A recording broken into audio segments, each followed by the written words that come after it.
Good morning, everybody. Thank you for joining me on my little walkabout here.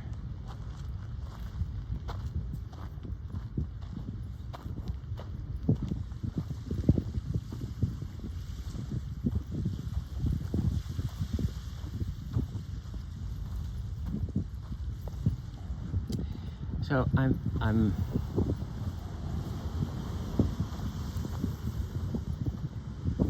been present to, as of late,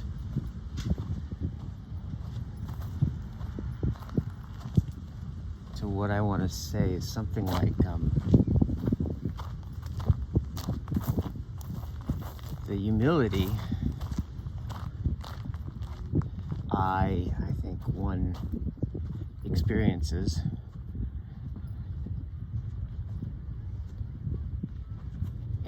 in the experience of teaching.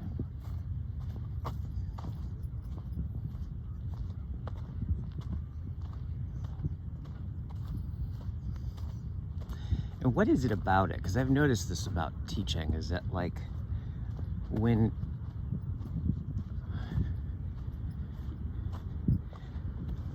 teaching really works, right? And there's the experience of the student or the person you're mentoring really getting it, really learning. Inevitably, it's this the experience from, at least from my end of the teacher, is this deep kind of almost trans-rational humility. There's gratitude in there, but there's this kind of sense of whatever just happened went somehow beyond me. And what often happens is this kind of feeling of love for the student takes place. And it's like, I've always wondered about that. Like, well, what is this experience that often comes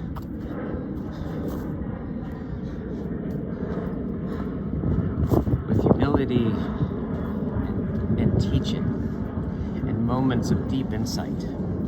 Because you could also imagine that being not the case, that being one in which, the teacher takes credit for what an extraordinary teacher they are, and on and on and on. And it's like, it's about time the student woke up and finally got it, or whatever.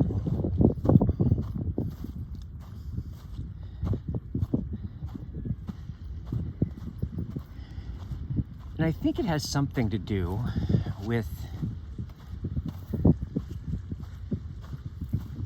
the depth of what actually happens in the experience of insight, right? The experience of not just acquiring knowledge or acquiring a skill, but the kind of learning that has one's world reconstitute itself in some way in terms of that which is learned.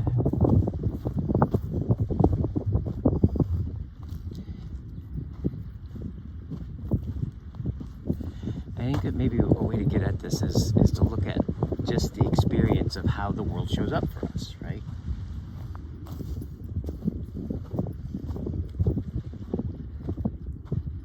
How it shows itself to us. And there's a way in which we kind of think that we kind of have a superstition or a folk mythology, if you will, about when the alarm clock goes off and we open our eyes, that there's a world out there and that our eyes just simply take a picture of it.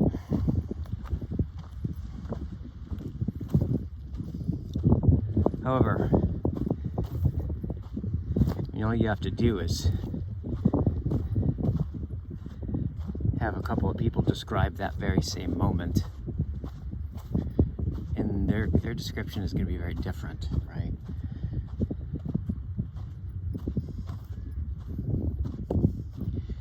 So our experience of the world and the way it shows itself to us, right, isn't just passively given, but it seems to be deeply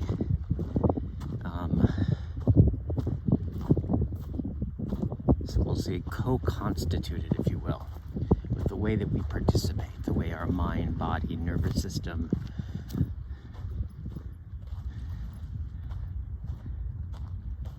participates and takes of the world,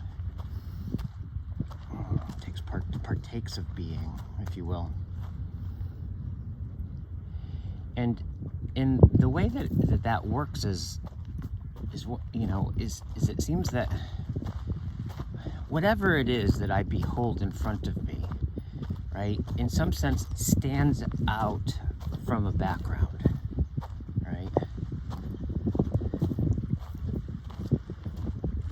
When I zero in on that rock, right, that rock stands out as everything else fades into the background.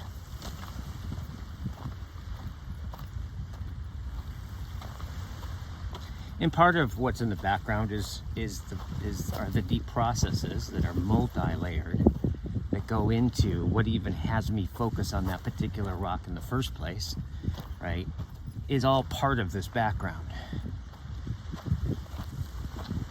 In fact, I think this is kind of one of Heidegger's, you know,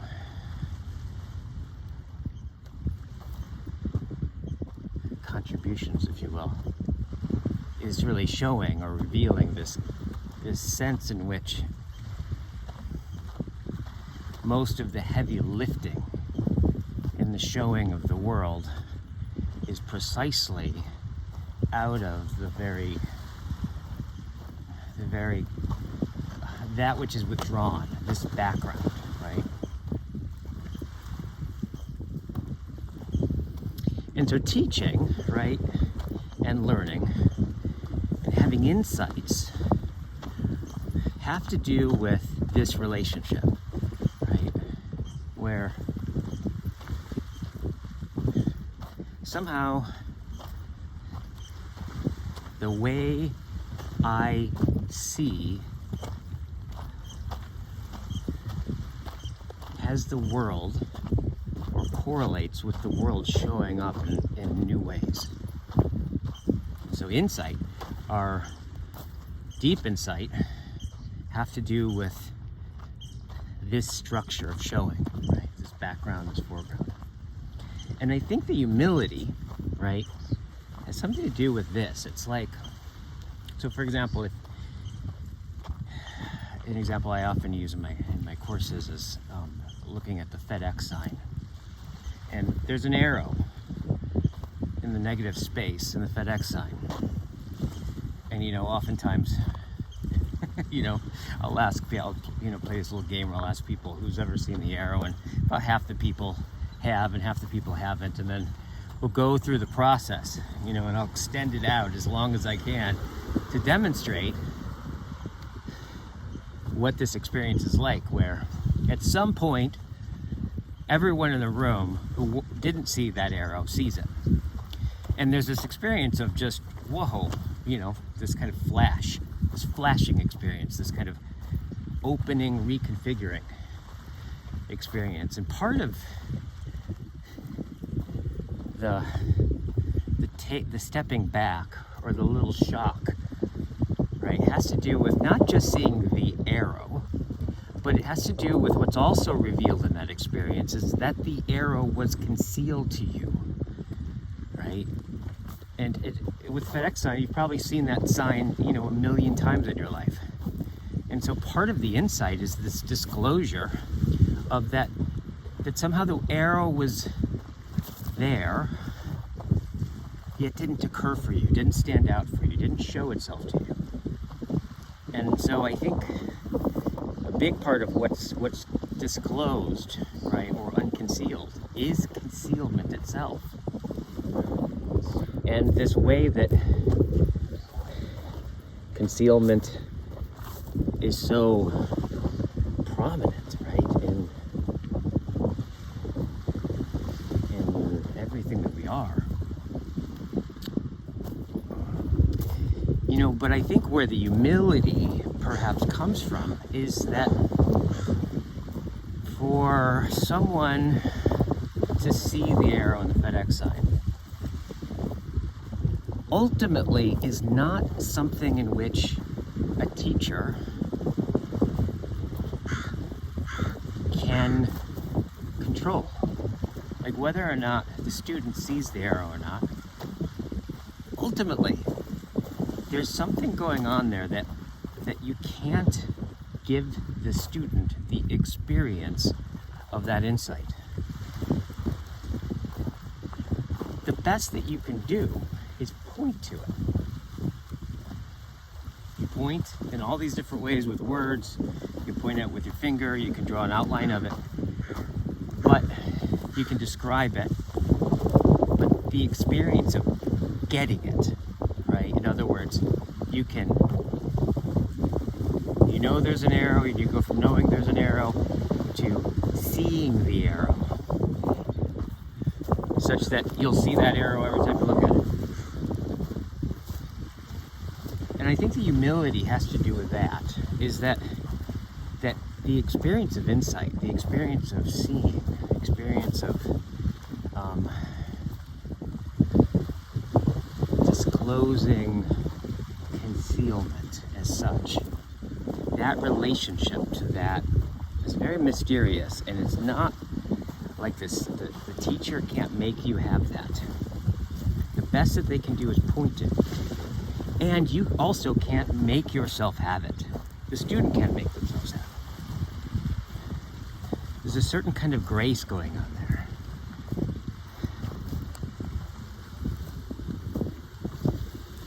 And I think the other part of the humility is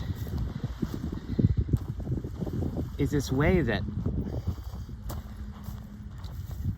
one is that we're always walking and related inside of an occurring world, a world that shows itself and stands out and withdrawals in the way that it does and doesn't. And that everything that you do is in correlation with that occurring, right? The way that it shows itself. Such that if that shifts, the implications of that on somebody's life is huge. It's huge.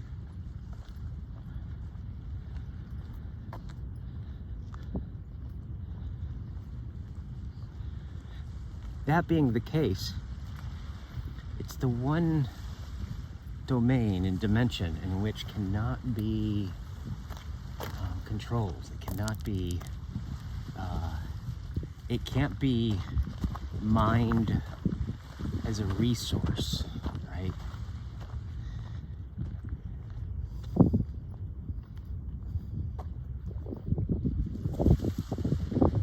It's really one of the places, in fact, perhaps one could argue the place in which matters the most.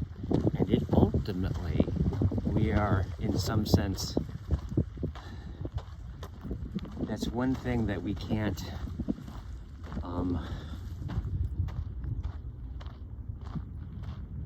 possess.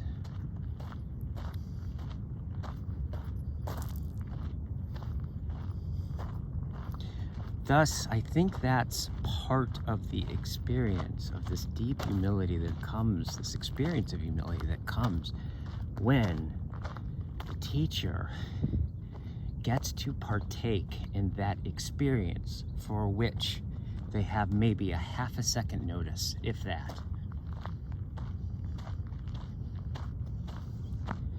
Now, that being the case, right,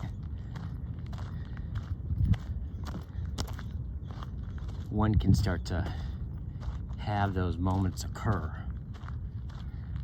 and you can start to notice the differences that make that difference, right? And you can start to artfully, as best you can, create the conditions, right, for something like that, for the plant to grow.